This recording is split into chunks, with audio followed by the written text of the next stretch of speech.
দেশব্যাপী সাঁড়াশি অভিযান, ৫৫০ মামলা, ৬,০০০-এর বেশি গ্রেপ্তার।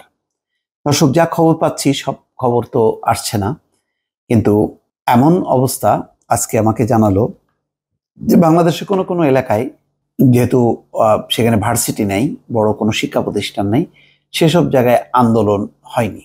আন্দোলন না হলেও গ্রেপ্তার অভিযান চলছে, কেননা দেশের সমস্ত প্রান্তে জামাত আছে, বিএনপি আছে, ছাত্র শিবির আছে, ছাত্র দল আছে, অর্থাৎ বিরোধী দলের অস্তিত্ব তো আছে।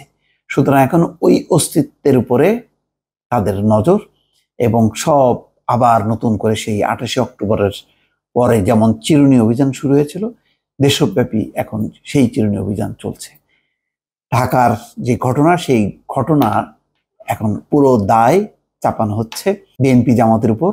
শুধু তাই না, আর প্রথমে বলা হচ্ছিল নাশকতার জন্য দায়, কিন্তু বারবার সবাই যখন নাকি আঙুল তুলছিল তাহলে মৃত্যুর দায় কার, সরকার সেটাও বলছে যে না, এটার দায়ও হচ্ছে বিএনপি জামাতের।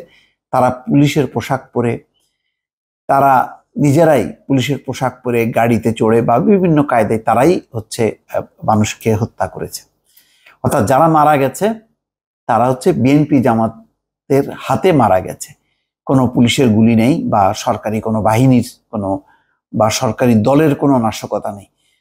এখানে সরকারি দলের কাউকে কেউ অস্ত্র হাতে দেখেনি, আইন নিজের হাতে তুলে নিয়েছে সে তেমন একটা অবস্থা দেখেনি।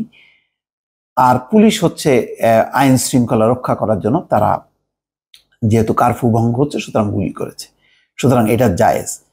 আর আগেই যেহেতু নির্ধারিত হয়ে গেছে যে এই পুরো নাশকতা পরিকল্পিত ছিল, এবং এটি বিএনপি জামাত অনেক দিন থেকে এই পরিকল্পনা করছিল, সেটা সরকার আবার এখন বলছে যে তারা টের পাচ্ছিল, জানছিল, কিন্তু ঠিক এইভাবে যে শুরু হবে এটা বুঝতে পারেনি। কিন্তু সবাই বলছিল যে সরকারের অদূরদর্শিতা এবং সরকারের তাচ্ছিল্য, তুচ্ছ তাচ্ছিল্য করা একটা আন্দোলনকে, একটা যৌক্তিক দাবিকে উপেক্ষা করা, তার পরিণতিতে হচ্ছে এই পরিস্থিতি। এখন এই পরিস্থিতির পর সরকারি দল যে অবস্থা, তার নিজের একটা কোণঠাসা অবস্থা এবং প্রচুর মৃত্যু, সেই মৃত্যুর দায় এখন জামাত বিএনপির উপর চাপিয়ে রীতিমতো অভিযান চলছে।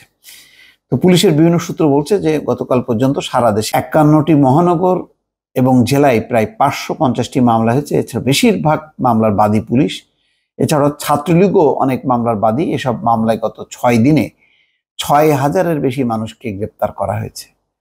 মামলা ও গ্রেপ্তারের সংখ্যা প্রতিদিনই বাড়ছে। পুলিশের সূত্রগুলো বলছে সহিংসতার ঘটনায় আরো মামলা হবে, তার মানে মামলায় মামলায় জেরবার হবে।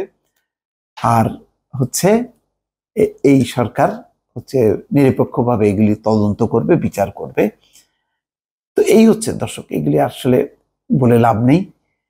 এখানে বাংলাদেশের জোর যার মুল্লুক তার, সেই শাসন, সেই ব্যবস্থা কায়েম হয়েছে অনেক দিন থেকেই।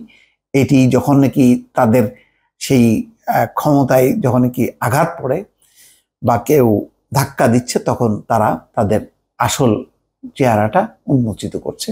এবারও হয়তো তাই হচ্ছে। ভালো থাকবেন। আল্লাহ হাফেজ।